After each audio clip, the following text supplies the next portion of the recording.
This conference will now be recorded. I'd like to call the meeting to order. Time is 9:33. Opportunity for public comment.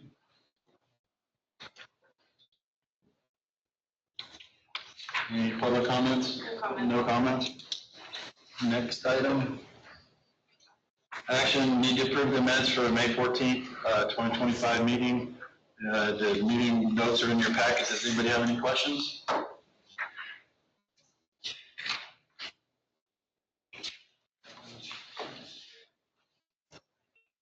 Anybody want to make a motion to approve the meetings? Make a motion to approve minutes. There's a second. Second. Who was the second? I'm sorry. Mike. Thank you. There's one, yeah. Sorry, I'm a little rusty this morning. If you don't know, I've got crutches above my head. Might be on a few drugs. Okay, it's that time of year. I've served my 2-year term, nomination and election of chair and the vice chair for next year. I know Joe, I think, can do one more year as the vice chair. My seat is vacant. So we need to consider the nominations for the chair and the vice chair, unless Joe's up for the vice chair, or you want to move to the chair. I will happily sit in the vice chair. Okay, so he wants to stay in the vice chair. I guess if we nominate him to stay in the vice chair, that's good. And then if we need to nominate somebody, or if they want to volunteer, Mike, or Matt Keller, want to volunteer, if anybody wants to volunteer for chair, or does anybody have any ideas? Yes. I don't mind serving as a chair. We just got this under control. I would enthusiastically support Carol. Keller, for some reason 2 years ago, I heard that same statement. One of these days, we're going to hook you up. Anybody have any issues with Carol being the chair for the next year? No. Yeah. Come on. No issues here. Make a motion to approve Carol's appointment to the chair of the ATAC committee. All in favor, say aye. Aye. Aye. And we also have to, All opposed? All opposed for Carol being the chair? Obviously not. And then we also have to vote for Joe to remain the vice chair. All in favor, say aye. Aye. Aye. Aye. can we get a first and a second on that, please? And I'll first. Thank you, Mama.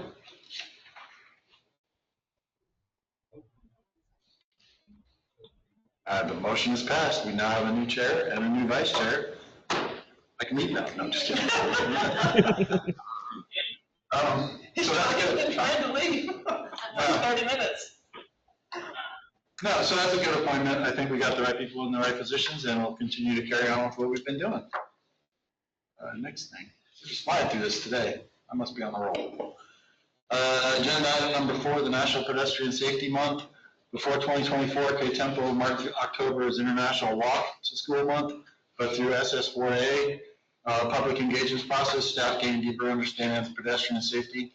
Last year, KTMPO aligned with the NFTSA and now recognizes October as National Pedestrian Safety Month.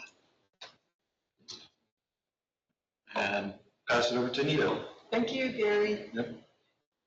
Inside of your packet is the resolution for October, declaring October 2025 as National Pedestrian Safety Month.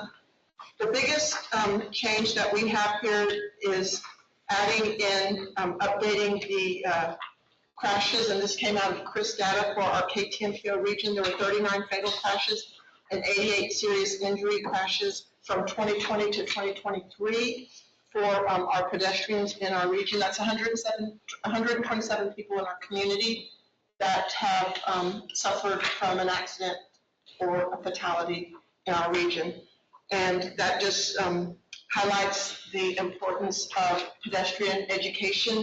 And that is one of the elements that we did add into our resolution, is to, in the past we've tried to promote walk to school day and things like that, but moving forward in 2024, we really want to emphasize safety and pedestrian safety and the educational component with that. So what we are doing is we are looking to our local jurisdictions, our schools, our municipalities, and anyone that has any authority in our region to promote pedestrian safety. And as part of that, we actually are going to have Jolie Person with TxDOT come in and speak a little bit later about all the resources available through TxDOT. Yes, sir? Can you hear me? Yes, Kelly? Do we have any direct-to-public education? It seems like it would be beneficial to publicize recommended walking routes, recommended cycling routes, to maintain a web presence, for instance. If people want to know what's the safe way to walk to school, we highlight the recommended routes. Does this committee have any capability of direct-to-public education, or do we rely on secondary sources? Well, we rely on secondary sources at this point. And that is one of the reasons that we made the shift for National Pedestrian Safety Month. We could utilize our Safe Routes to School program. However, there are some complications with safely walking to school in rural Texas. And so that's one of the reasons that we drifted away from promoting Let's Walk to School over education. So getting the education and getting the resources into all the right hands is really important. And as you'll see later on, Miss Jolie Person just walked in, not to call you out, Miss Jolie, but she's going to be speaking on pedestrian safety and all the resources that we can tap into to equip our school districts, to equip our jurisdictions, our municipalities. Do any of our cities have model programs for educating pedestrians?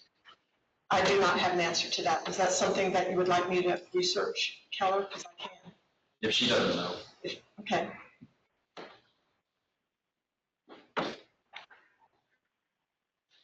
Do you happen to know, Joe, if y'all do? You do not know or you do not? Both. Okay. We know, but we've talked about it Okay. with the expansion of the hike and bike trails. Right. So it's in conversations. I think of Salado as coming close to a model program. They've got great sidewalks, and it's obvious where you want people to walk. Okay. Does anyone else have any questions regarding? So when is the day or the month? It's in October, National Pedestrian Safety Month. So there's a National Play Day in November, so you could just kind of tie in some verbiage from that initiative that's trying to get people off their devices and to get outside and get active. I sent Kendra the link to the TRAPS is the one that sponsors it, and they're going to go to the Capitol and do big events.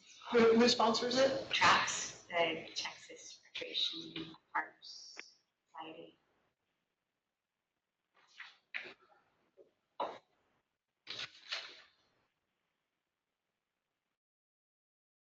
That's in November.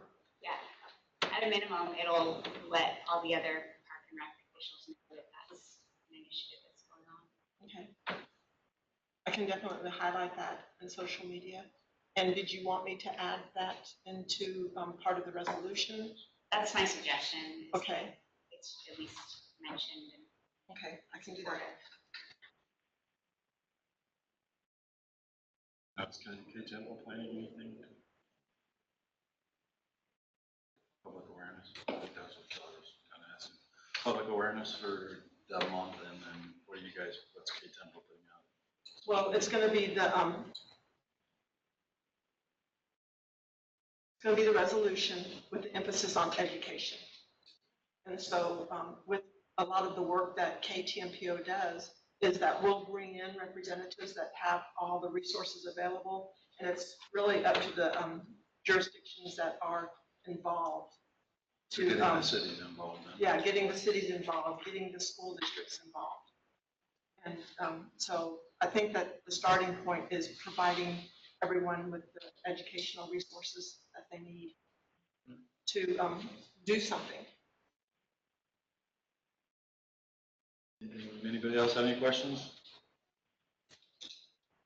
So consider recommending approval of a resolution 2025-11 proclaiming October as the National Pedestrian Safety Month. All in favor? Or no, nominees, so sorry. I got a. Also move. There's the first and second. Second. Okay.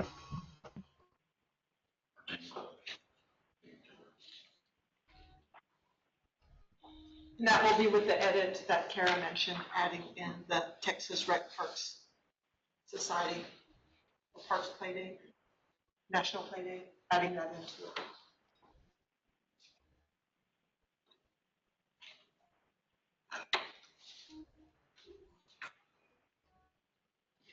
So agenda item number 4, presentation of TxDOT statewide active transportation plan. Greg Reininger is the planning lead for TxDOT's Public Transportation Division and has 10 years of transportation planning experience. At the local and state level, he has led efforts such as the Texas Pedestrian Safety Action Plan, TxDOT District Bicycle Plan, and the Texas Statewide Active Transportation Plan. And I'll turn this over to Greg. All right, thank you everyone. Y'all hear me okay? Yep, here you go. Perfect. Can we make the screen a little bit bigger? Y'all are sharing the slides, right? Yes, sir. Okay. Perfect. Okay. Well, we can go ahead and get started. So good morning, Greg Reininger. I'm the planning lead for the PTN, Public Transportation Division at TxDOT, and I had the opportunity to lead the statewide active transportation plan over the last couple years. So today we'll be going over a little bit of our plan process and what we did the last few years, talk about some of the recommendations that are coming out of the plan, a little bit of round 3 engagement and sort of what we heard from the public related to those recommendations. I'll talk a little bit about some of our MPO interactions and the help we had along the way and what we ask in going forward, and then a little bit of a plan implementation too. Next slide. So when we developed the SATP, starting a couple of years ago, we did develop a vision statement, and I'll read that real quick. So we're looking at a safe, accessible, connected, and fully integrated pedestrian and bicycle network that increases active mobility and supports health, economic vitality, and resiliency within communities and across Texas. So this was a statement. I'm sure y'all have done vision statements before. Feel like it took a long time to get one long sentence, but I think it captures well of what we're looking at TxDOT and across the state and when it comes to active transportation. So as I mentioned, we kicked this off about 2 years ago, summer of 23, where we worked on our vision workshop internally, coming up with the vision statement I related to. A lot of data collection and analysis. The fall of 23, we went out for our first round of public engagement and outreach. So this was an opportunity where we went to 10 different districts around the state, met with some MPOs, met with some local advocacy agencies, some other community partners, local municipalities, as well as our TxDOT districts, and held a public meeting. Really asked them sort of what are some of the challenges that they're seeing around their cities and communities, and what are some of the things they're doing well. Something that we wanted to highlight in this plan, and it is up on our webpage right now. We wanted to really highlight a lot of the success stories across the state. I think a lot of times we see examples from other big East Coast or West Coast cities or European cities or Asian cities on what they're doing, and a lot of reactions like, oh, we can't do that here. That's what they did in New York. That's what they did in Paris or London or Tokyo, right? And we wanted to really talk to a lot of folks around these districts and in the states and like ask them, tell us what you did well, what you want to highlight. So we did try to highlight a lot of different photos throughout our plan of what's going well throughout our state to really show some good statewide examples. And also, if it's something you like, it's what community you can reach out to ask some certain questions. So we did that in the fall of 23. Moving into 24, we started looking at some challenges and strategies to address some of the things that we heard. We developed emphasis area working groups and had a lot of TxDOT district interviews. We talked to all 25 TxDOT districts on what they're doing and what they're hearing. Last fall of 24, we did go out to all 25 districts, and we did a pop-up events where we asked the public to weigh in on the challenges and strategies that we identified. to get some additional input on. And then over the winter and the spring, we started working on these priority actions implementation as we developed our draft plan. And then we spent most of the month of June and a little bit of July doing our final round of public input and outreach to talk over our final implementation actions and review the draft plan. So that's where we're currently at. We'll go to the next slide.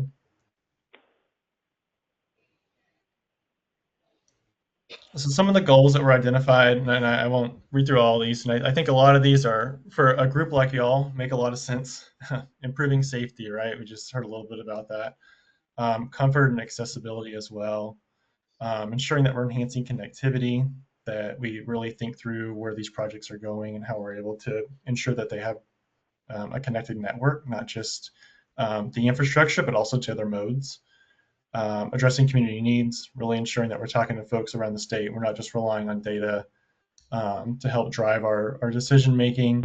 Looking at economic vitality and where active transportation can help with increasing and connecting the workforce. And finally, just promoting healthy communities and giving folks a different lifestyle option of how they can move around their community. Slide. So these are the 16 challenges that were identified by the public throughout the state. Again, I won't run through all of these, but if we want to look at like our top three, so we know that Texas cities are growing very rapidly. Your region especially too. Anything along the I-35 corridor, I feel like a lot of increased traffic congestion, increased population, what we're seeing. Number two, just looking at current funding for active transportation, not meeting the demand and current need. We heard there's a lot of folks that want to ride and they don't necessarily, or they want to walk and they don't have a facility they feel safe doing so on right now, or one that doesn't even exist. I know, for example, even our TA program that PTN runs at the state for TxDOT, we have significantly more applications dollars than we're able to even distribute.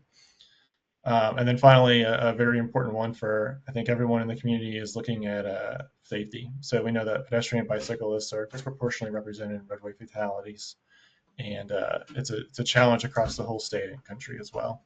So these were a list of the 16 challenges that we identified throughout the plan that we took to the public last fall. And if we look at our next slide, we'll move into more of our strategies on again, these are pretty high level. There's a lot more information in the plan, but we have a safety problem. Well, let's improve active transportation safety, right? So we have a number of different components in the plan that can help to address that. A couple other ones, I think that top middle one's very important. Integrating active transportation early in project planning and scoping, ensuring that it's not left to the end when right-of-way is limited or funding constraints are limited, ensuring that it's essentially an essential component of the project, something that we hear a lot. I'll also highlight the two bottom corners. So on the bottom left, integrating active transportation with other travel modes, very key. TxDOT's also undergoing and taking on a strategic statewide multimodal transit plan at the moment that our division's also handling that will be done later this calendar year. So we've done a lot of coordination with them to ensure that these are very important. We know that every transit rider is probably going to walk or bike to their transit stop. And on the bottom right too, so thinking about maintenance and infrastructure conditions. So we heard this both from TxDOT districts, cities, MPOs, and the public.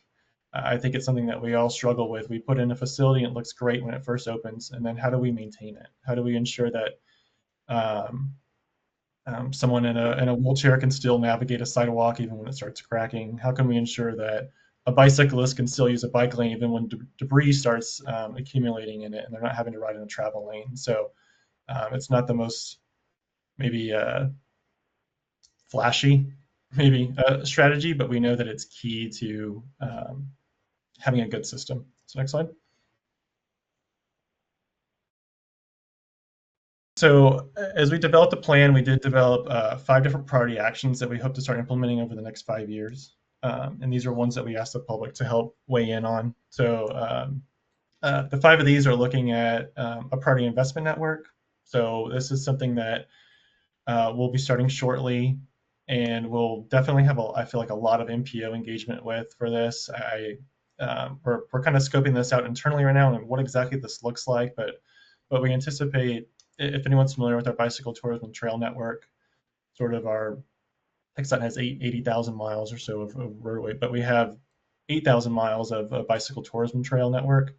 And we imagine this being something kind of similar, maybe a little more population focused, and having multiple corridors throughout some of our population centers on where we feel like we need to make investment first when it comes to active transportation modes. So that's something to be on the lookout for. Our next one's thinking about education campaigns. I think a lot of our agencies are saying a lot of the same things when it comes to active transportation education. How can we better partner with that? The third one being internal and external training on design examples. We know the world of bike and ped engineering changes rapidly. Something that was acceptable 10, 15, 20 years ago may not be as acceptable now. We also know that a lot of our rural areas are starting to develop into more urban areas and have different challenges that they didn't used to have. So how can we ensure that we're providing them with the right kind of training, both for TxDOT staff and others? Also enhancing data collection, just I think having better data across the board is key to a lot of success in general. So looking to improve that. And then finally, a very important one to everyone was improving the flexibility of existing funding sources, and then also considering other funding sources as well. So if we look at our next slide. So we talked a little bit about round 3 outreach and what we heard. Next slide, please. So round 3 outreach, we did go out to 10 different districts around the state where we had a virtual public meeting as well, and then an in-person meeting at the districts. And we were able to talk to them a lot about what we just showed with those priority actions, as well as reviewing the draft plan. So if we go to our next slide, I think we have a couple of photos. It's the map first. So we did go out. These were the 10 districts we went out to. We had about a little over 1,000 total comments. That's including virtual and in person. And about 155 in-person attendees, not including TxDOT staff at these 10 locations. So obviously we do see that virtual, it's one of the challenges. I know we all have a challenge as an MPO talking to folks as a big region. And I've come to learn in my 3 years at TxDOT, it's really a challenge to have a lot of in-person outreach. It's important, but we did see a significant number of just virtual components or virtual engagement as well. So we have the same materials available in person and online. Next slide. So just a couple of photos. Our meetings were open house style. A lot of the information that I've showed y'all about the plan process, challenges, strategies, and implementation steps were kind of what we went over. We had a survey. If we go to our next slide, we had a couple more photos from some of our other locations too, but it was also just a good chance for our district staff to talk with some of the local citizens that came out too. We realized that like this, sometimes you have people that come out and they want to discuss a specific roadway in their city or a specific problem they have or intersection or stoplight. So it was important to have a lot of other staff out there too. But we did have some good representation from MPOs come out, some of our cities and advocacy agencies. Next slide.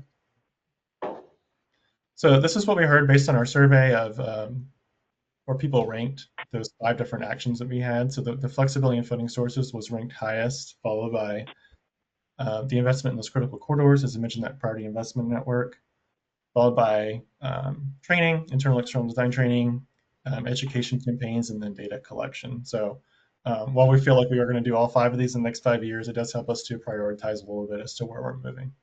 Next slide.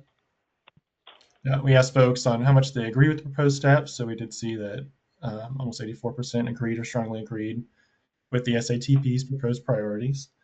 And if we look at our next slide, we had a couple other things that people wanted to talk about. So some design for lower vehicle speed and safe street crossings. And in red, we have kind of what strategy that kind of addresses based on what we have.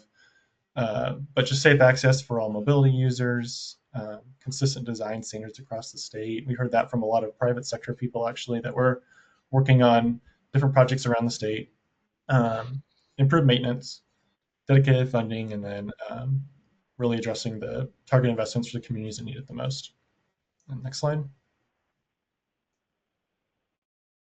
So we did have some social media engagement.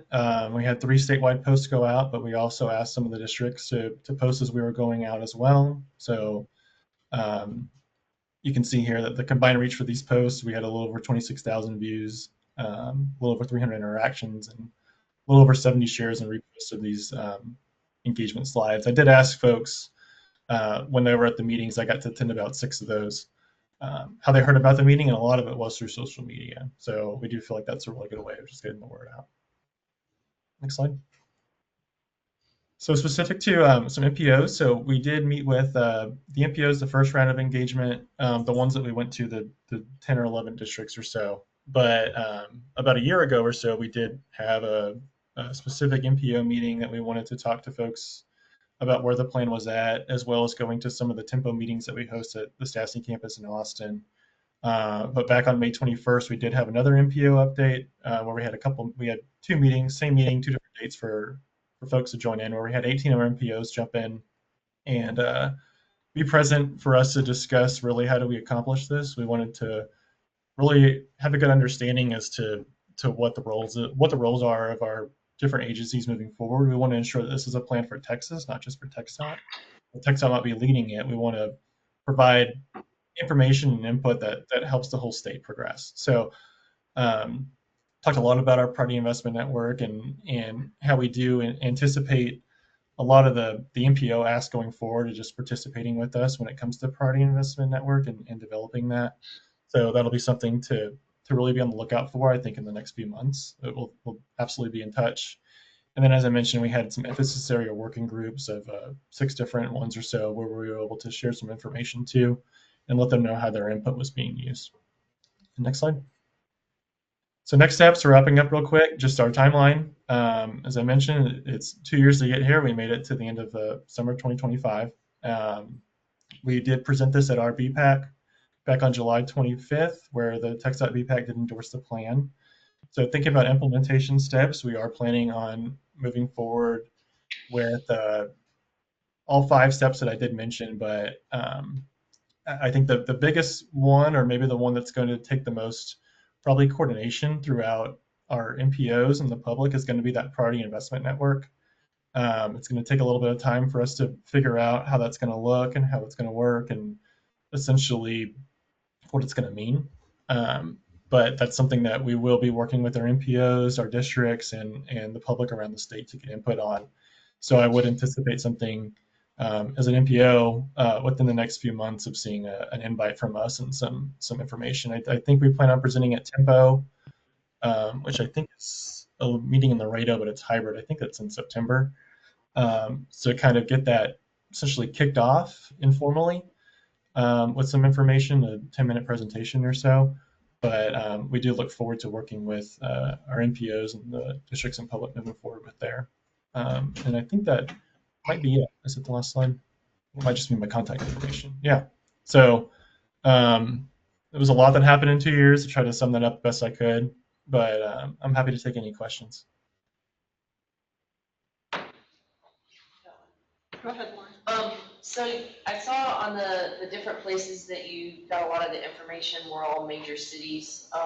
Was there any kind of reaching out to a lot of the rural communities that are starting to build up? For instance, there's a lot of those around where we are, like, Gatesville, Copper's Cove, and different places like that. But sure, where you're going to have, as they start to progress and get larger, where it's going to have more of the being able to implement it in the plan as it expands versus trying to do it afterwards. Like retrofitting, essentially. Right, exactly. Yeah, that's a good point. So a lot of those were based on population. Obviously, those were our actual in-person meetings. However, we did share with all the MPOs around the state essentially the fact that we do have that virtual component. So that was for round 3 outreach. For round 2 outreach, we did go to every district around the state. I don't recall where we were at in the Temple Killeen area last fall, but I do appreciate your comment of really trying to think about, especially as we develop this next priority investment network, of understanding the differences of how we do this for maybe a community that's developing versus one that you're retrofitting, because I think it is 2 different approaches. And I'm going to make note of that to make sure that we have that available. Thank you.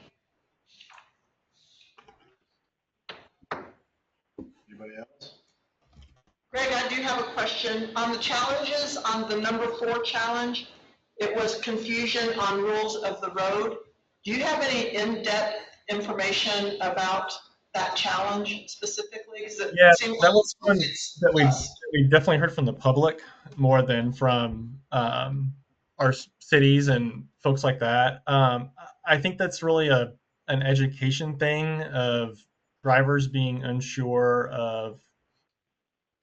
I mean, I can tell you just even at like some of our different pedestrian crossings here in San Antonio where we're supposed to be yielding to pedestrian, yet people are flying through these flashing beacons. Um, and trying to get a better uh, we don't have I wouldn't say I have this exact example of what we heard, but it's a lot of people saying, well, are they supposed to be there, are they supposed to be here, things like that. So uh, that might be one that we need to dig in a little bit further, as obviously education came up as one of our priority actions of the top 5, and getting some examples from around the state as to what they're doing too. But I don't have a specific example. But I think it's from both active modes, not being sure what they need to be doing, versus and also driving. Whether that's riding a bicycle in the direction of travel, or ensuring that a driver should be yielding when they're not yielding, things like that. And another question on the next steps, the priority investments network. When Mhm. that implementation process begins, how do we get on the email list? And is that for MPOs specifically? Is that for the public? What does that look like? For both. So anyone that has signed up for our essentially our listserv for the SATP will be getting information on that. We have a little over 3,000 folks, but I know I've talked to our consultants going to be leading that, and I've already talked about having a sort of MPO specific meeting on this, not just the tempo meeting to kick it off, but I think the MPOs are going to be a huge partner on that when that gets kicked off. We're definitely going to need the input of our MPOs and our districts as to what corridors around their geography they feel like would be most suited for this. And again, I don't have the specifications yet on how many corridors is it going to be, how long are they going to be, but we have some ideas of like what data we need to be collecting. And I think it's really our goal is just to ensure that we know there's so much need around the state. We see it just with our TA call and what other cities are working on. And if we can really hone in on where these investments need to take place first, as both TxDOT and our MPOs and our local agencies and the public, that's how we want to get started on really trying to tackle what's the most important part that needs to happen. So the MPOs will hear from me or our consultant when we get that kicked off. And then one final question. Will you email me the link to sign up for the listserv so that I Yeah, can share that with our members? sure. Yes, I will do that. Thank you. Greg, I have one question on your data on collection of bicycle and pedestrian injuries. Mostly that's only tracked if you're hit by a car rather than if you went over a cattle guard or a dog ran out in front of you. It's Correct. not tracked at like the hospital level. So like, I know somebody got hit by a dog yesterday, ended up in the hospital. Is there a way you guys are working on collect that type of data? Like guy goes over a bad cattle guard or something like that? Yeah, so for this data was specifically just based on CREST data, right? That's registered in there that has to have a vehicle involved. I know there is a way that hospital records can be pulled for some of these other crashes and things like that. I know we have a lot of instances too with micromobility devices where you're riding on a scooter that has a little like 4-inch wheel, right? And we see a lot of instances downtown where you have cobblestone streets, you hit a little bump and you go flying, right? And you have significant injuries. But EMS responds, but it's not a crash report. So that is something that we're looking to try to get better with. We didn't pull it for the specific plan. This one was just based on vehicle to active transportation crashes, but we're always looking to try to improve on where we can. So I think it might be something that we look at, maybe a best practice on what other communities are doing. We try to pull a lot of information from other states on what they're doing in their plans too. And it's something that I don't think we're quite there yet for this plan, but we're looking to always improve on.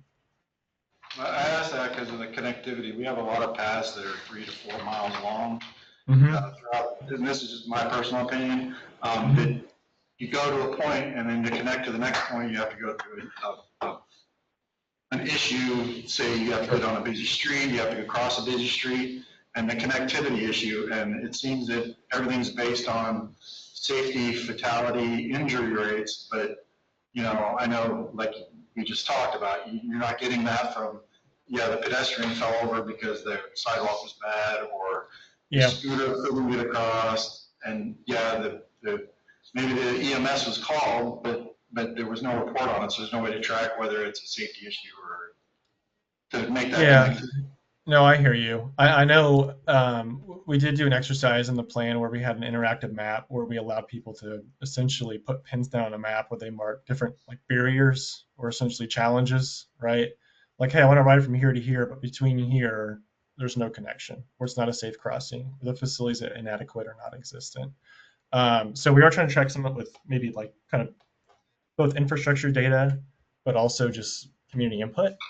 So hopefully put a facility or a connection in before it actually becomes an issue, right? Or becomes a crash. Thanks, Greg. Any other questions? Thank you for your presentation, Greg. Very important. Thank y'all. Thank you, Paul. Thank you.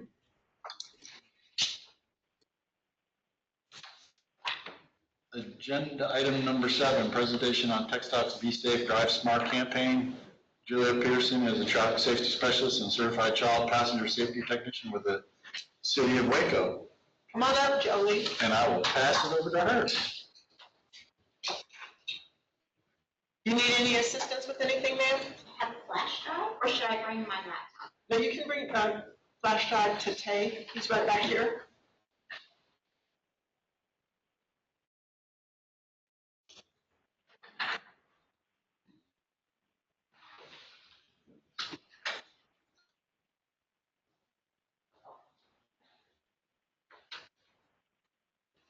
Oh, great.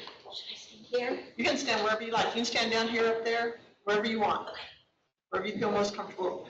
Do you need help passing those items out? No. No? No, thanks.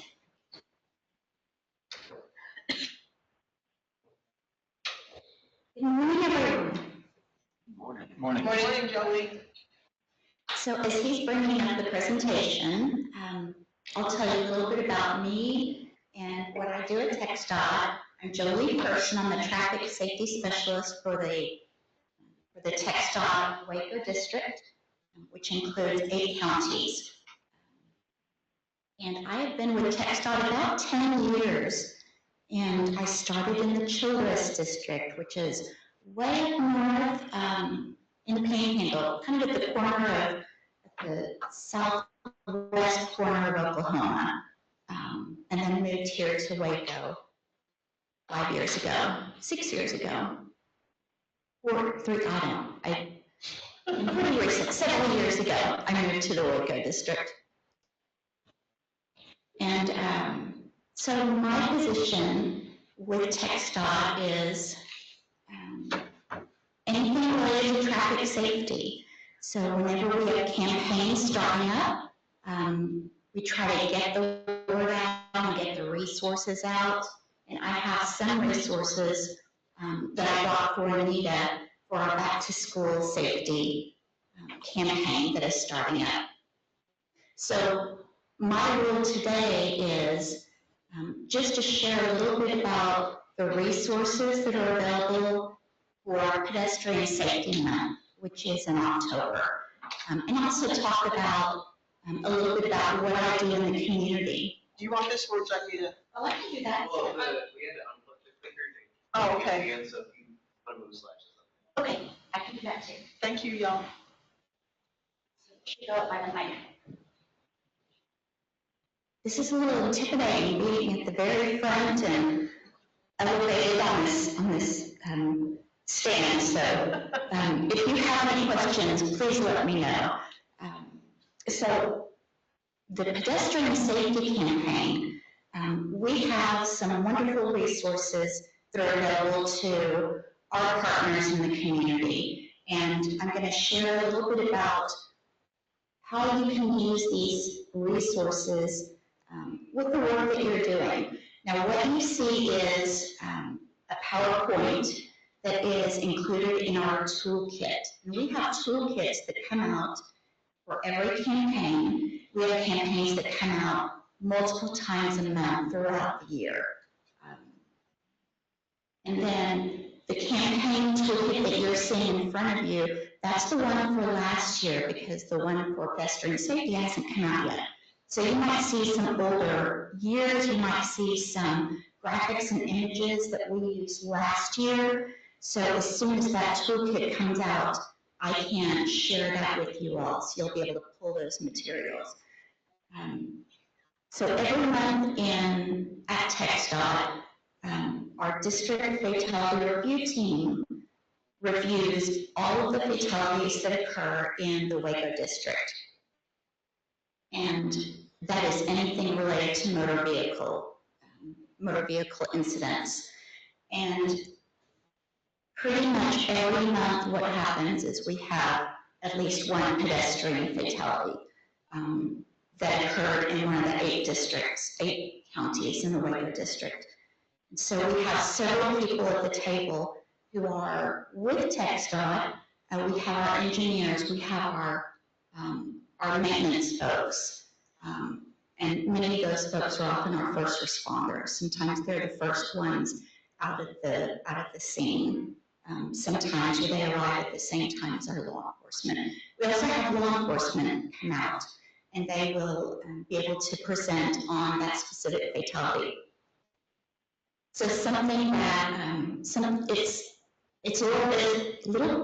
it's very disheartening to see and hear the details about the fatality, if it's pedestrian related, or if it's motor vehicle related, or distracted driving, etc. So one of our jobs is to kind of look at what needs to happen, what needs to occur to help prevent that tragedy from happening. And it could be signage, it could be looking at the pavement, at the asphalt, it could be looking at anything related to the road. And my role is to look at the behavioral aspect. And it's difficult whenever we see the same things it seems like to me, and it's not but it seems like to me sometimes that, you know, it's at 1 o'clock in the morning and the person is wearing all black, or they're not wearing reflective materials, they're walking in the middle of the road. So many things that we can see, and you know, hindsight is 20/20. So it's so important to have your support in the community to help share the message and to reinforce those safety messages that we all know what we need to do and how we need to behave in order to be safer on the roads. Go ahead and click. Go to the next slide, please. Something that we also pass out that we distribute during every campaign are talking points, and that consistency is very important. So we provide the consistent message so we're all saying the same thing. And as you see, there are some statistics on the screen. In Texas, we've had a 22% increase over the last 5 years. We're reminding drivers of the increased risk of pedestrian crashes this time of year, et cetera, et cetera. Next slide. And here are some other key talking points. Next. And then we have these images. We have an ad agency that works on each of these campaigns, and they do what they do the very best. You know, they do the focus groups and have the images and the messaging that's effective, that works toward our target audience. So really good information. It is difficult to see with the reduced daylight once daylight savings time is going to hit in early November. We have a large percentage of fatal pedestrian crashes that happen at night, from 6 p.m. to 6 a.m. It's important that drivers and pedestrians both are extra cautious. Jolie, I have a question about those statistics for October of 2023. 80 pedestrians were killed in traffic crashes. Was that due to the change in daylight visibility, or do you know? It could be, but that takes into account all contributing factors. Okay. And we can pull that up more specifically. If anyone is interested in narrowing down and looking at specific information, you know, if you're looking at pedestrian crashes that that involved children who are the age of 12 and under, if you're looking at that specifically, or if you're looking at a location, if you're looking at just those that occurred in the nighttime period, then there are opportunities for you to let our CRIS desk know, and they'll pull those numbers up and send you the information. And CRIS is the Crash Records Information System. Now, I can pull those up as well, but those are the folks who work with data all day long, 24 hours a day, 7 days a week, it seems. And so they know all the little nuances of the data that they need to ask to get you the information that you really do need. Thank you. Next. Okay. So in 2023, there were almost 6,000 traffic crashes involving pedestrians in Texas. That resulted in a little bit more than 800 pedestrian fatalities and another 1,456 serious injuries. We know in the same year, 66% of fatalities or serious injuries occurred at night from 6 p.m. to 6 a.m. In 2023, 73% of Texas pedestrian deaths occurred in the urban area. And then of all Texas roadway deaths, pedestrians account for 19%. And that was for the year 2023. And you can see at the very bottom, that's pulling in the Crash Records Information System data from those from the CR3's crash report that the law enforcement submits. That was as of August of 2024. Next slide. Next slide. So one great thing about this toolkit that we send out is social media. And any time that anyone posts social media, we have hashtags that we ask you to include in that post. And Anita, I believe it was you, I bet it was you that posted a great, the great campaign for back to school. And have you all seen this the Facebook campaign for back to school? Really great. This is one of the campaigns for back to school. So we have not just social media. Next slide. We have on this toolkit, we have videos. Next. So on these social media posts in the toolkit, it has a suggestion of what you can include in the verbiage of that post. Next.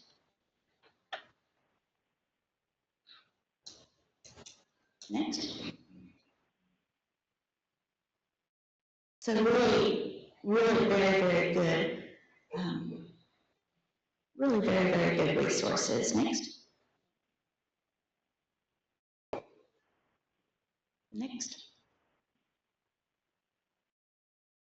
Okay, in addition to the social media posts and the visual files, there are other campaign assets that are available, such as radio spots, TV spots, billboards, and transit ads. If you have a facility that has a television screen that loops a video for your clients or other consumers who come in, these can be used for that. If you don't see something that can be used, if it's in the wrong formatting or whatever it might be, you can let me know and I can pass along the request. And they're usually pretty good about getting that back to you, pretty quickly. And in this toolkit also, it has the MP4 file, it has the MP3 file, so it's not a link to YouTube, for instance. It's something that you can actually download and upload to your system. Next. Print collateral next. So here's an outreach poster, and next. Next. So I bought some with me today, and I'll stay throughout the meeting if anyone would like to take back materials to your office. I have a lot of the Mr. Rhodes push cards, and the push cards are about 5 by 7. I call them push cards, it's just an information card, and usually they are English on one side, Spanish on the other. I have all of those materials at my office. Also, just yesterday I received an email from the program manager at the statewide level for the Pedestrian Safety Month 2025. And he's asking, how many push cards would you like? How many posters would you like? How many handbands would you like?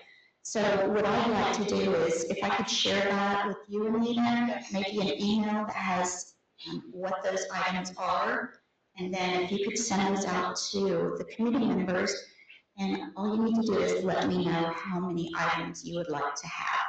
And you probably need to have that pretty quick in the next couple of days.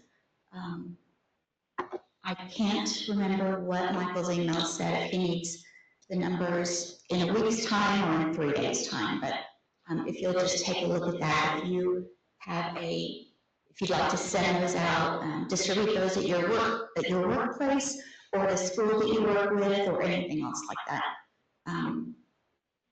Yeah, we have lots of great resources, as well as banners, which are about 9 feet by 3 feet or so. Lots and lots of banners at my office. Yes. I know that when I met you over at the TxDOT Project Delivery Conference, you had those virtual glasses, and you have some other really cool swag. So if you're having an event, can you talk a little bit about your cool swag like that, and how you can come out to the community and educate? It's like right now you're equipping us, but you also do one-to-one education with the public. Yes. Can you talk a little bit about that? You bet. If you'll go to the next slide, please. Oh, I jumped ahead, sorry. I got pictures. Some of the things that we do in traffic safety is statewide campaigns. They will choose several sites around, and they'll come out to the location, and they will hold this campaign. Really fun stuff. This is the one for Drive Sober, No Regrets. It was at the Belmead Walmart.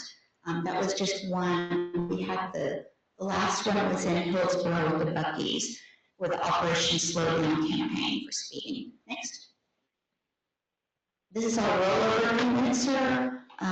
This is what we use, especially during the Clip It or Ticket campaign, talking about the importance of wearing your seatbelts. And we also talk about child passenger safety as well, why it's important for everyone in the vehicle to wear a seatbelt, not just one person, because that one person who is unbelted, in the event of a rollover or a crash, that one person who's unbelted, they can basically go bouncing around in the cab of that vehicle and injure others who might be wearing their seatbelts.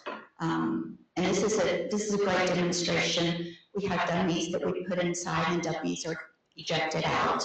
And every single event, someone always asks, "Can we widen that?" No, we can't. We can't put any live people inside this pickup. Next. And this is at the event that you saw me at. This is an impaired driving simulator, and we also have all the resources and other swag that's on the table. I have a game wheel with trivia questions on, all things traffic safety, and they must answer a question either wrong or right, and they still get something special. Yes. Do you guys work with any of the towns for the night out events that they have posted around? Yes, so every year, the first community that asks me to come out to the National Night Out and bring the rollover, I will go to. Have you already had anybody? I have, yeah. I'm gonna be at Meridian, and there's another community, I can't remember the name of it. It's in my calendar. Their events are held just a few days before or after the one that we celebrate in Texas, but. And how far in advance typically do you need to ask for you to come to an event or schedule something? It really depends on the rollover. If you'd like me to come to your community, you can ask me after the meeting, and I will put you down for 2026. Otherwise, it really depends, just a couple of days to a year in advance. Some months are a little bit busier than others, so, yeah. Next. Can I say something about that simulator? Yes. Can you go back one slide? That driving simulator right there, y'all, I did not see one person successfully drive through that impaired. They were crashing all over the place. And it just is like so interesting to see how people engage behind the wheel on that thing when they're impaired. Yes, we use that, there's a regular driving mode, and then there's an impaired driving mode. And it's such neat technology, We use that with schools before. So with high schools, for instance, and we have the person bring out their phone, we have the student bring out their phone while they're trying to drive and tell them who sent you the last text, and so they're trying to use their phone as they're driving on the simulator. And it just really shows the importance of, you've got to put all of your attention on the road whenever you're driving. Off the top of your head, do you know whether it's more dangerous to be a pedestrian in a rural environment versus an urban environment? I saw most deaths occur in urban environments, but I was kind of curious about the per 100,000 people incidence of traffic injuries. I don't know that information.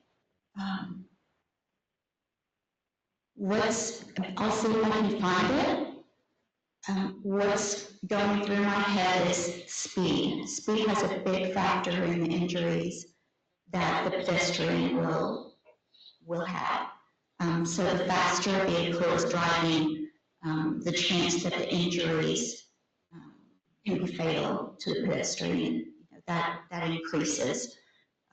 So if you're looking at an urban environment where people are crossing across the freeway, and as fast as those vehicles are traveling, as opposed to a rural road which may not have the lights, may not have the protection, and the driver may not be able to see a pedestrian who's walking across the road. So it's lots of different aspects that go along with that, but I'll see what I can find out. Good question. Anyone else? I just wanted to give you a perspective from somebody who drives around here frequently and then has to go to Austin to drive. Have you looked at the fact that there's so many visual distractions from trying to navigate through a street like downtown Austin, where you have like the bus lane, the bike lane, the pedestrian, and then you have like your information campaign, and the pedestrians know they have the right to be in the crosswalk. So they're very emboldened, and they, they're in the crosswalk like they should, but then someone like me going there doesn't know like where in the environment to like check for them to be popping out. I just didn't know if that was kind of looked at to see if that's the drivers that are having those crashes with pedestrians in the urban area, are they not accustomed to looking for those signs that a pedestrian's about to enter the crosswalk? That's a great point. I think about the young drivers also that don't have the experience to know what to look for. It seems like there's a whole lot of things that we must look for and pay attention to as drivers. And so that certainly plays into teens and how they are more at risk and why they are more at risk for being in a crash. And the visual noise is definitely a concern. TxDOT has, I believe it's drivetexas.com.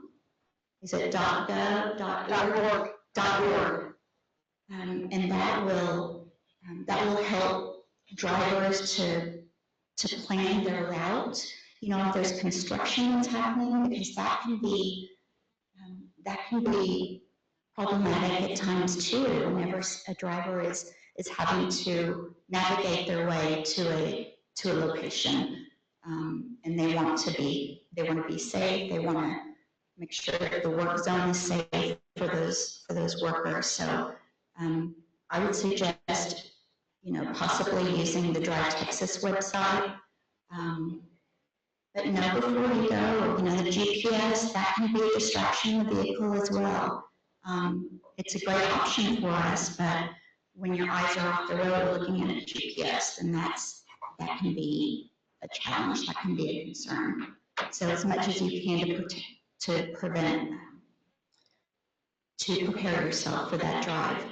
Yeah, yes. Follow up to my own question, I looked at ChatGPT, it's crazy smart. And it supports your intuition. When you're in an urban environment, you're more likely to have a low-speed collision. They have more pedestrian injuries in urban environments, but in rural environments, higher speed, you're more likely to be killed. The same is true for automobile accidents and pedestrians. You're more likely to be hit in the city and more likely to be killed rurally. And overall, rural environments are more dangerous for pedestrians and cyclists and drivers. Thank you for sharing that.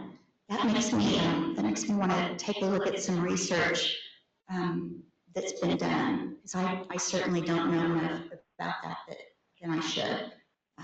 Really interesting. Texas Transportation Institute does a lot of great projects. Go to the next slide, please.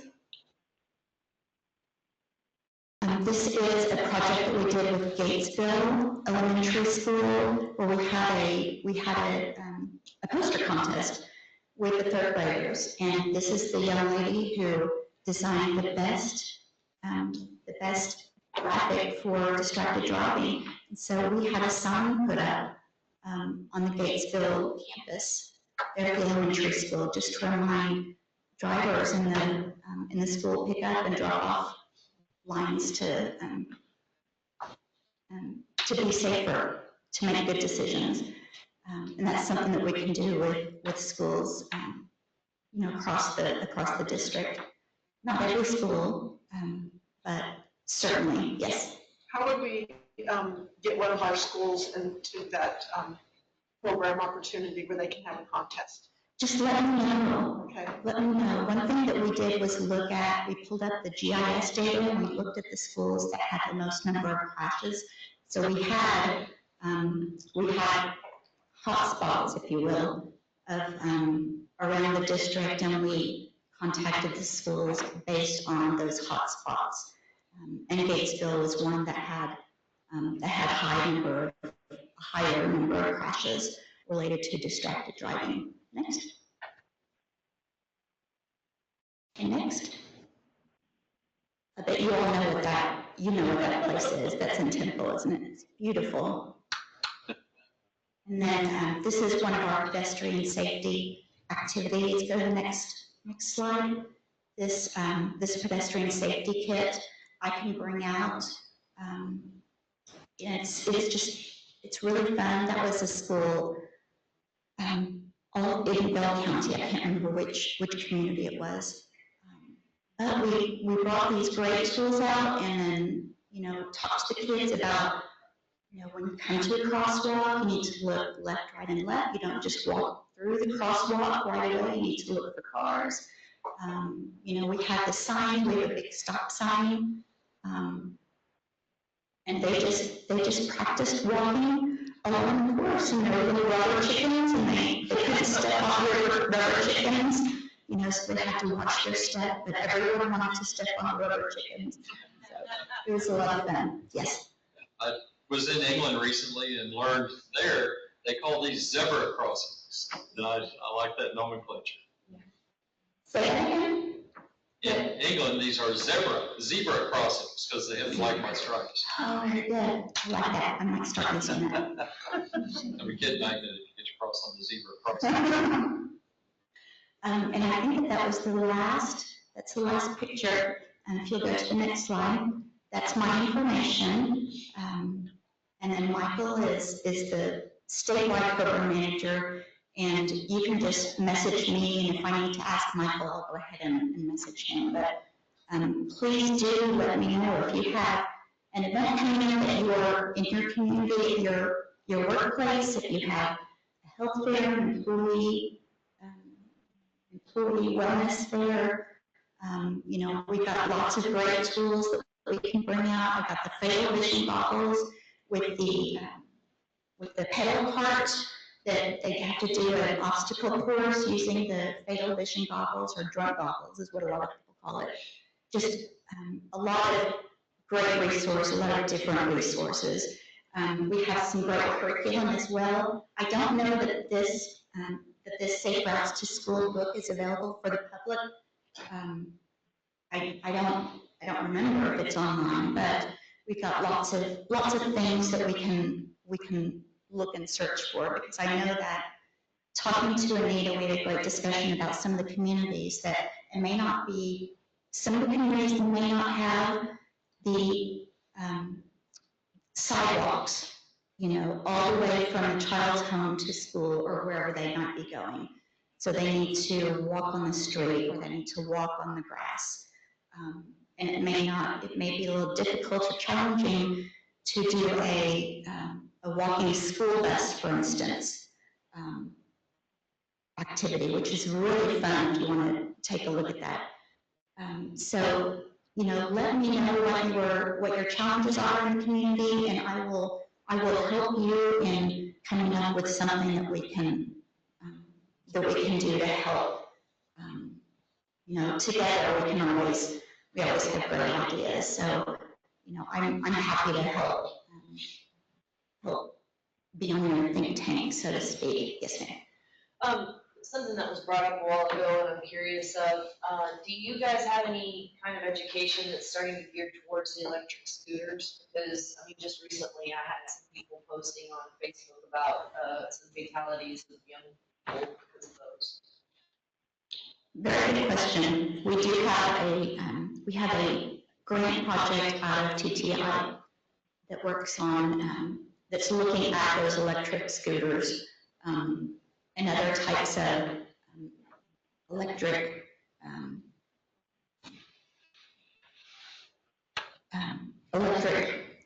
vehicles.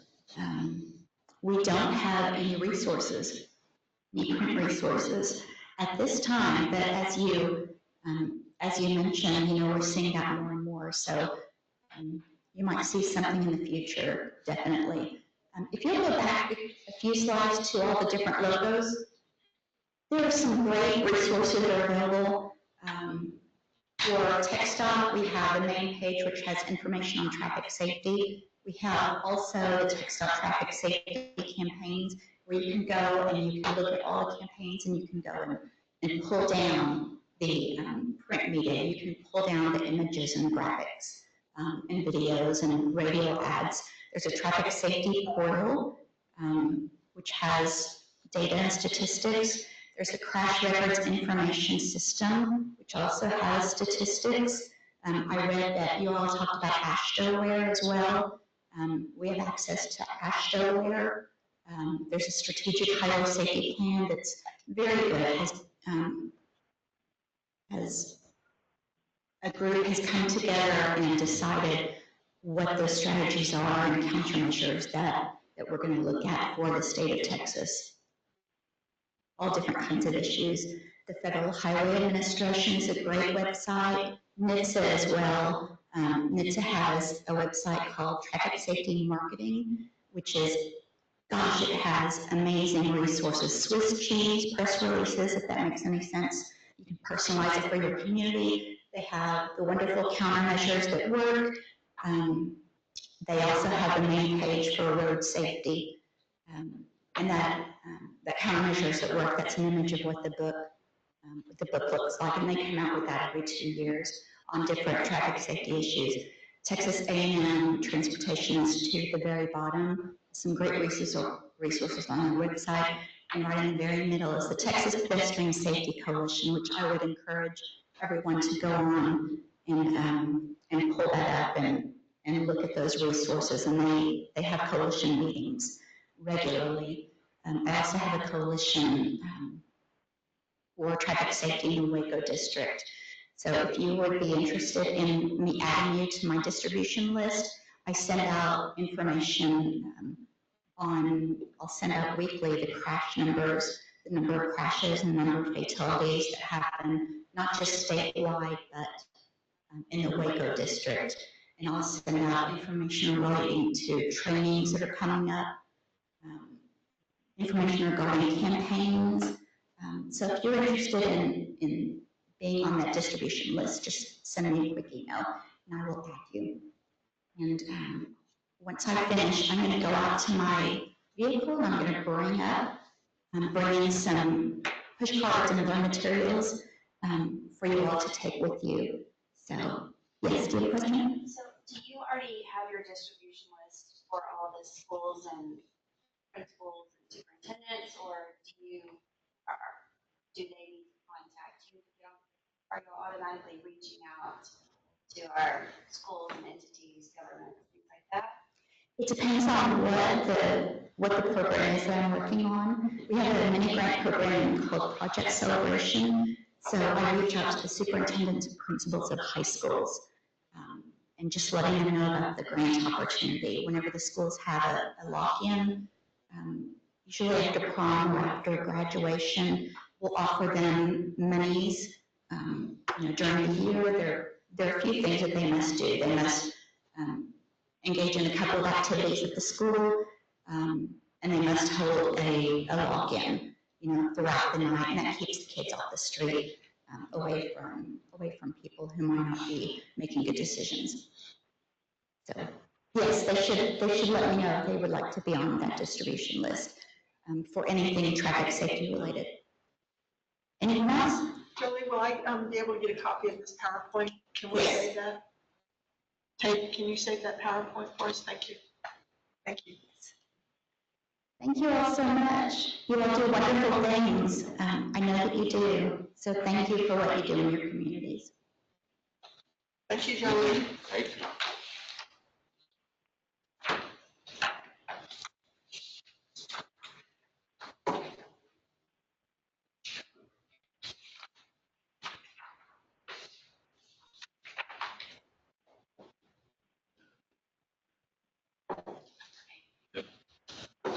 So our next favorite thing, we were supposed to have a little meeting beforehand, but on the regional activity transportation plan for KTMPO. Obviously, when the KTMPO people started looking into it, they found out that it was a huge elephant and we need to break it down and eat piece by piece. So while we're getting the slides up, that's kind of where we're at with this, and I'm going to hand it off to Anita to tell you guys where we're at on making this regional plan and where we go from here. Thank you, Gary. Can y'all let me know when I can use the clicker? Meanwhile, all the information is inside of your packet. And just as an update, we started working on the, thank you. We started working on the Regional Active Transportation Plan back in December of 2024. And so we had a lofty goal to have it completed, around September of this year. However, as our original objectives were to develop a comprehensive GIS-based inventory to support this creation of the Regional Active Transportation Plan. And that included identifying existing infrastructure. And we learned very quickly that there were a lot of gaps with the digital availability of sidewalks and for especially our smaller municipalities. We wanted to utilize public engagement and the policy board and all the knowledge in this room to prioritize the connectivity in the regional active transportation plan. And another objective is to demonstrate planning readiness, and it would improve our grant competitiveness. So inside of the packet, you will see that there is an updated schedule, and I'll go to it in just a second.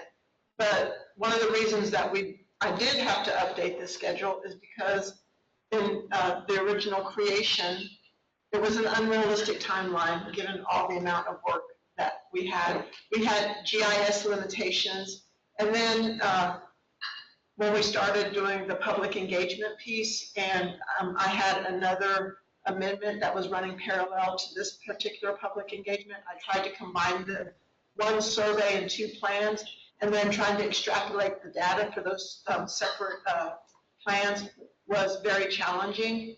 And another thing that on the survey questions, I didn't drill down to ask like specific intersections, so that left a lot to interpretation. So we had some challenges. So this is our revised timeline, and so you'll see the status and some of the columns is ongoing or delayed or complete. And then you'll have the revised timeline and the task and the specific notes related to that. Are there any questions before I go on to the digital map? So that I'll just go back to the new completion of this plan estimated timeline will be in February of 2026. And we have a meeting in November, and then we'll have that meeting in February, and that allows for us to do another round of public engagement, write the content, y'all review the content, have a policy board and TAC review and approve the content, and then come up with the final plan for y'all's approval in February. Right here is a nice QR code if you want to look at the map yourself. We're going to have 3 layers to this map. The first layer is, you can go ahead and pull that up if you like, Tay. The first layer is going to be the schools. Oh, sorry about that. We'll get you back to that, Keller. The first layer is the schools. The second layer is comments. And then the third layer is the Safe Streets and Roads for All that we did with public engagement, specifically with the bike icon and the idea icon and the pedestrian icon.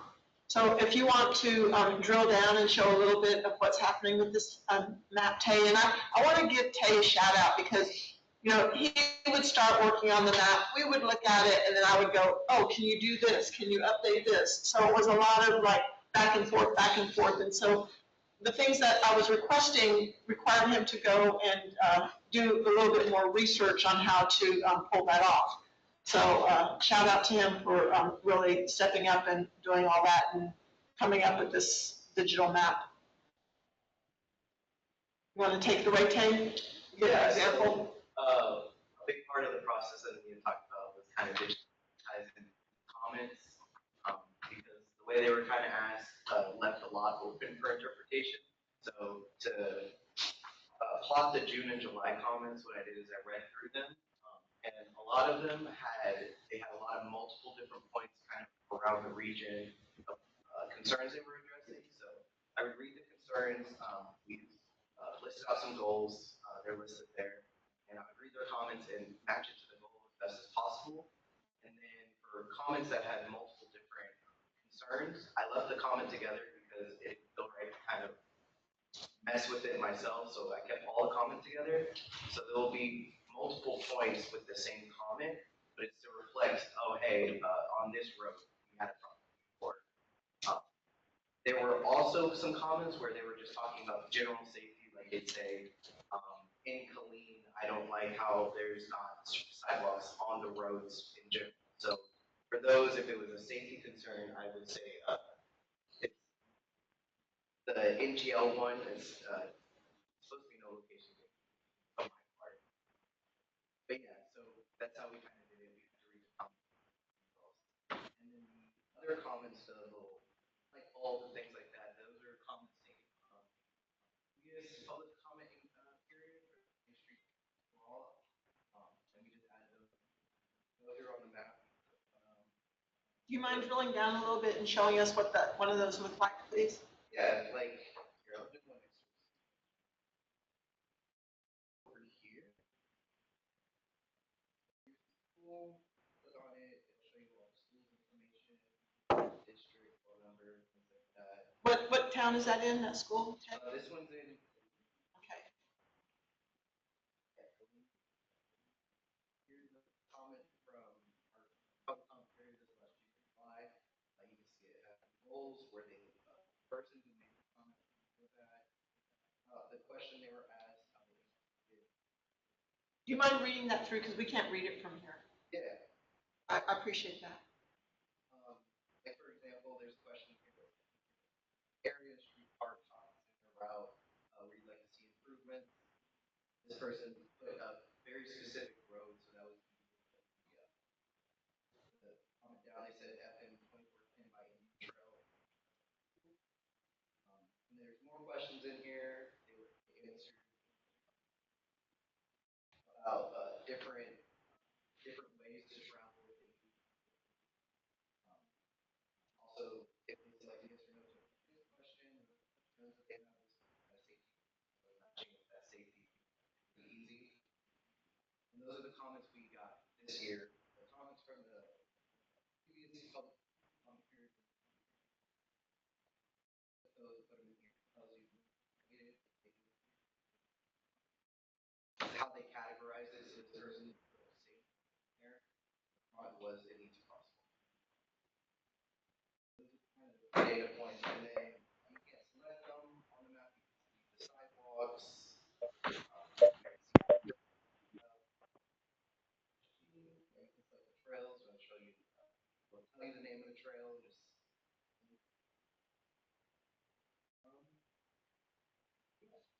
that's kind of what we did. We just kind of put all the comments on here. So if you guys ever there's concerns people have in the area.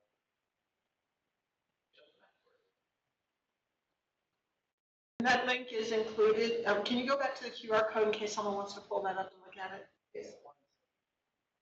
The link is included in the email as well, and in the packet timeline.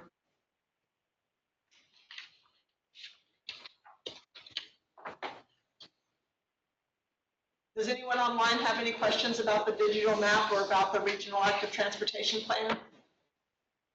So the comments on there are when somebody writes into KTMPO, or they were a public engagement event that you did? They were on a survey on a public engagement event. We held it from June 23rd through July 21st. And then the comments that are like sent in through like the website or Facebook or whatever, are those captured somehow? Not in this particular plan. For instance, we did receive a public comment through social media, and I put that one to the log because it didn't pertain to this particular one. And so we'll review that in a few minutes towards the end. And maybe it's just like a layer, like a living layer that can archive the comments. If it would apply, we could add it to it. One of the processes for our plan is that we have public comment from this period to this period, and that's what we're required to do. So what I can do is, if that's something that the team would like, the advisory committee, any public comments moving forward, we can add them if it pertains to pedestrian, cycling, trails, crosswalks. Can you, I was just gonna say, that'd be great, because then moving forward, if you're working on a specific grant that applies to only one of those, then you can use those specific comments. yeah, and can you go back to the map itself? Thank you, Tay. Just a shame if somebody like goes through the effort to make a comment on one of those and then it's kind of like just presented once and lost. We don't necessarily follow up on them or. Well, the process for public comment, actually, I think it's a very rigorous process. We document it here, we reach out to the jurisdiction that it applies to, and we send that comment to them. We look inside of our MTP to see if it's part of any future plan projects that we have. And then we respond to the citizen and let them know that this is part of our plan. At this time, it's not a part of our plan. This comment has been submitted to the appropriate jurisdiction, and we let them know what jurisdiction that is and how they can follow up with that specific jurisdiction, because it's really important to us as KTMPO that public comments don't just sit in a backlog somewhere, that we're actually doing something with them, and we're informing all responsible parties. That's a lot more than I knew you guys were doing. Pardon me? That's a lot more than I thought you guys were doing. Yes, it's, we value public comments. It's really what makes us grow and makes us better as a region. So is that a layer that you guys could include in when we rate projects this year? Because, you know, some of, like, I don't live in Killeen, and we have to Right. rate clean projects, or we have to rate Belton projects, but if that's a layer and say Killeen's doing a project there, gonna, oh, well, yeah, there's public comment, so I can rate that a little bit higher. But even the public agrees with what they want to do, because I know there was some rating differences when we rated the projects compared to this year, Yeah. last year. I'm going to let Kendra, can you speak to scoring projects and the process and how this can impact that, please? I don't know that I heard your question completely from the beginning. I picked up on the back about rating projects. So when we rated projects last year, it was hard to get everybody in the ATAC involved, but I think after this last year process, I think more people in the ATAC will be involved in rating projects. But one of the issues we had last year, and I think that me and the other people that did rate projects, was I don't technically live in Killeen all the time. So when I rated your project in Killeen, I was basing it off of just perspective and my point of view. But now you have public comments. If Killeen put up a project and it went along with what the public was saying, I would rate that, I think it was livability. There's a spot where you could rate that livability. I just rated some of the stuff just standard of 3. But when we rate projects, if that could be a layer on that project scheme, so we have a greater, or unless we're going to change the process when we rate projects again. No, that's good feedback to definitely see a visual of hotspot areas, and not only just hotspot based on data, but hotspot based on comments, so that when those reviewers are scoring those projects, they see the public's voice of, you know, this is important to us, and perhaps that feeds into the subjective rating. Did that answer your question, Gary? Yeah, thank you. And do you mind pulling up the map one more time, Tay? Because I didn't think that I answered your question, and I want to go back to that map for a second. So regarding the color coding, so and this will be part of the narrative when we look at the plan. So far we have 2 sources of comments. First source of comment is going to be what we went out to the public for. And can you pull up that legend, please, Tay? So under the goals right there, those are goals based on our MTP 2050 plan.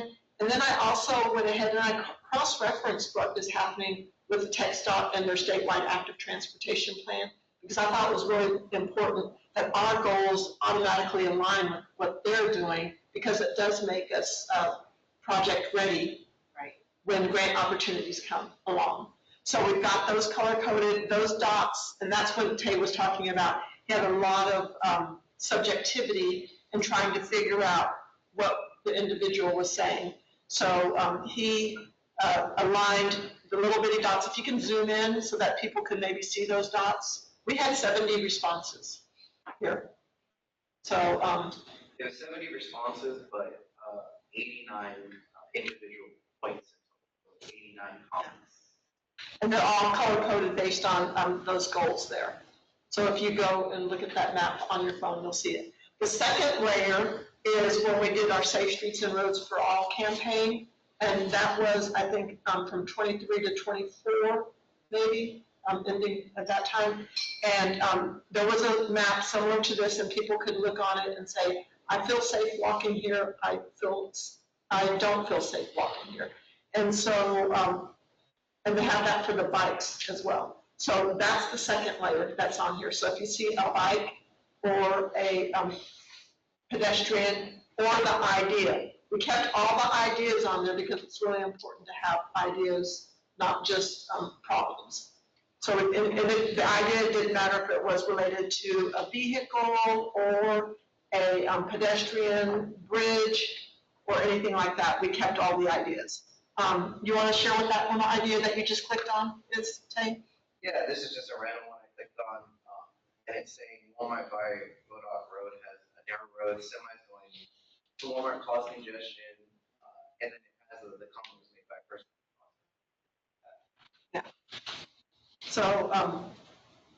So we have that layer. We're going to be adding a third layer, and these are public comments received during the 2017 timeframe regarding pedestrian and bike paths. So we'll add those in, and those will have a different, I think they're going to be triangles.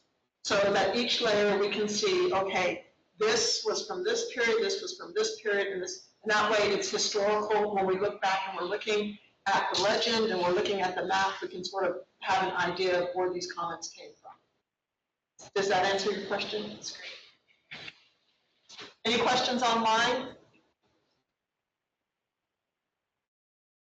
Okay.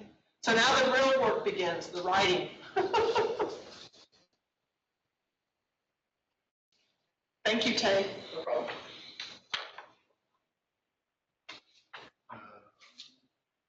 Oh, did everybody get the QR code that wanted it? Anita, can you Yes. speak to what you were just leading off with right there with the writing, like what that looks like over the next, how many months and what the process? I'll do my best. It's very,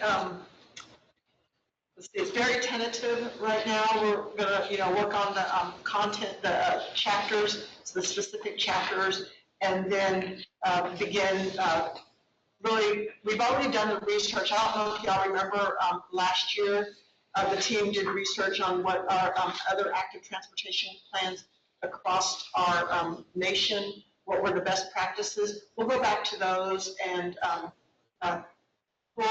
lift out best practices and start writing the chapters based on that. I don't have a table of content yet, or I'm sure there's one somewhere when we did that research, but I just did not update it. So that type of information is very limited.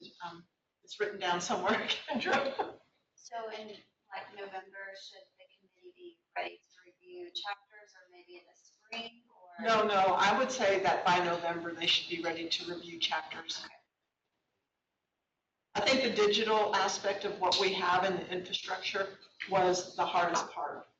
I would see that by November, we're reviewing chapters, and December, we'll be applying those types of ideas to the future of our trails and Safe Streets and Roads for All. And in that part, we'll be going out to public comment. I think I have public comment, let me see, here.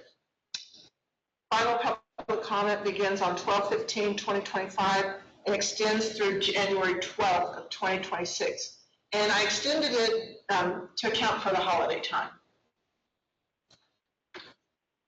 So we'll be going out into the public, but there'll be a lot of digital work as well. And so then we'll add that layer of public comment to this digital map, as well as to the narrative and the writing. Is that helpful, Kendra? Yes, thank you. You're welcome. Any other questions?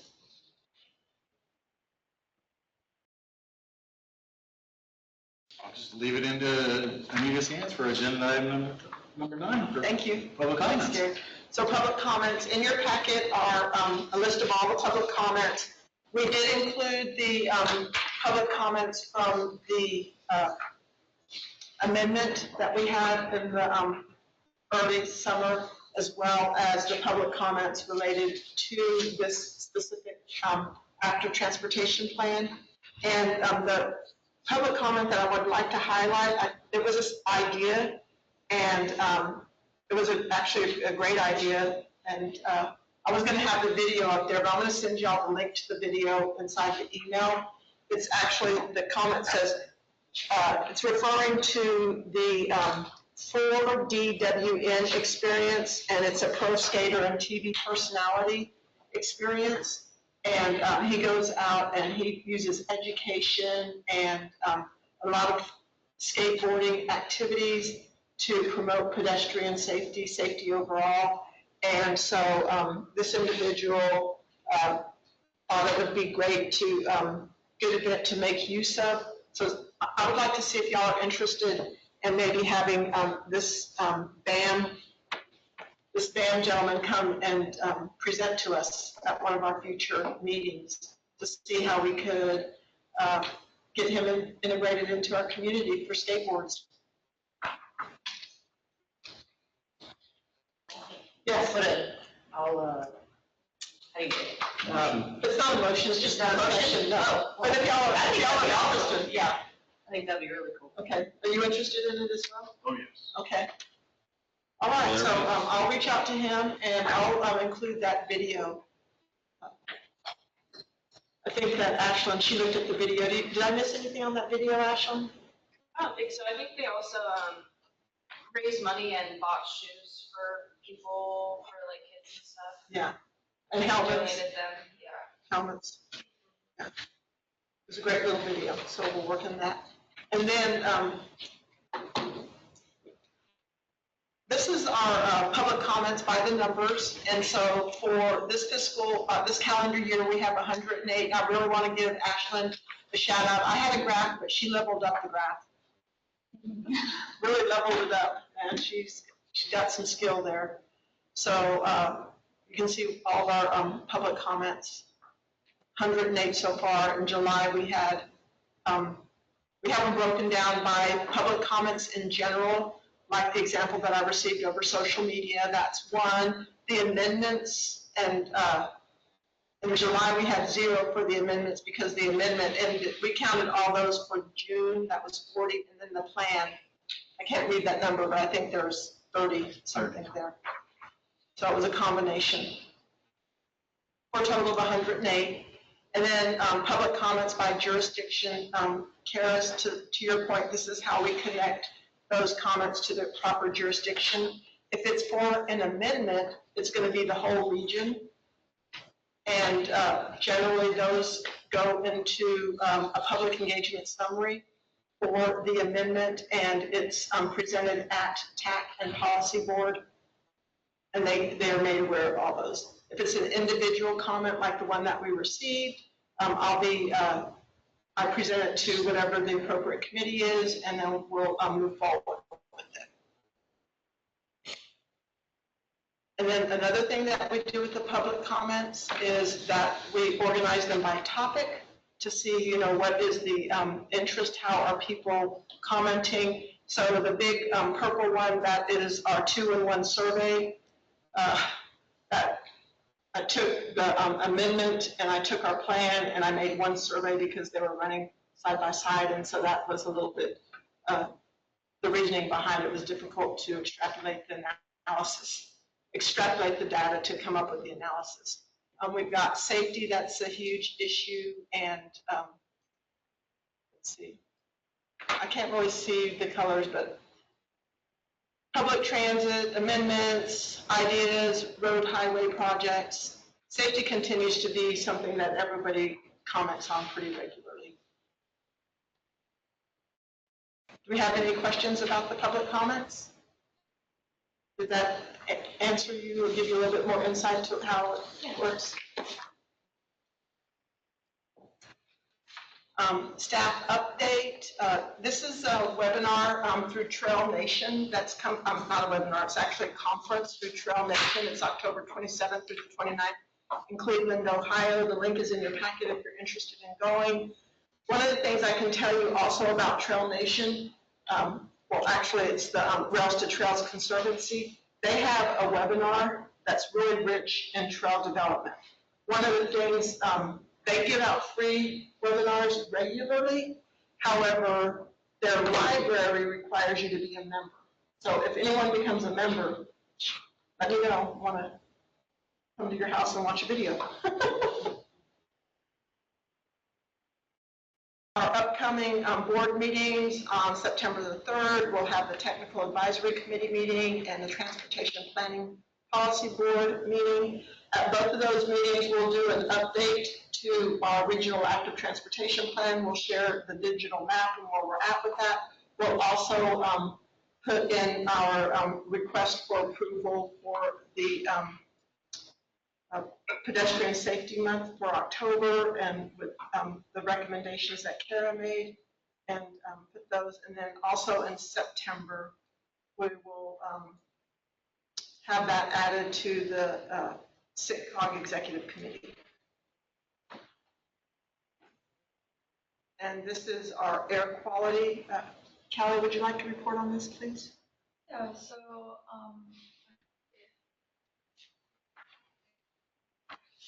the overall for the month of July was 57 parts per billion for Temple, and then I'm sorry, for Killeen, and then for Temple it was 53, and we're underneath the standard there, so looking on track for normal.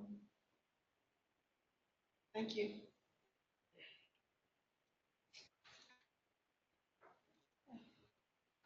Okay, any member comments out there today? I was out of town last month, but I heard there was a cyclist fatality in Temple. Any details about that? One in Temple I did not hear about. I heard about the one on Monday night. It wasn't a fatality, but it was a pretty severe injury.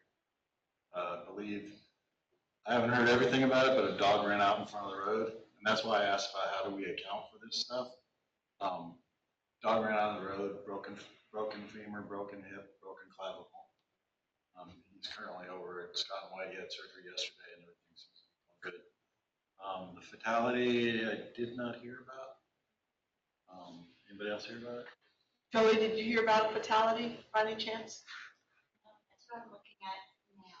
To see if it- Anita, I just sent you a link for the Regional Trauma Council.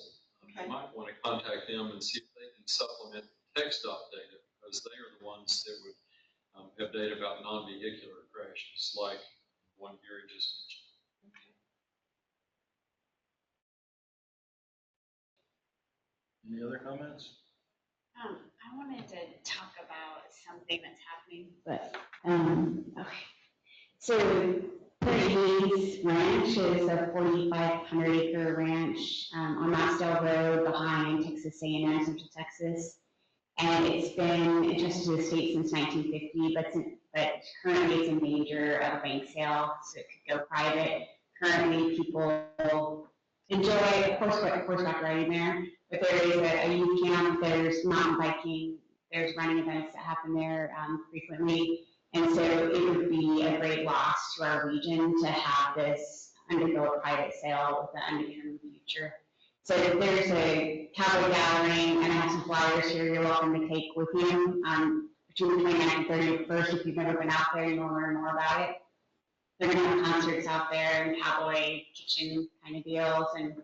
And so I just encourage you to look into Caribbean Ranch if you don't know more about it, and support the efforts to try to keep it available for outdoor recreation.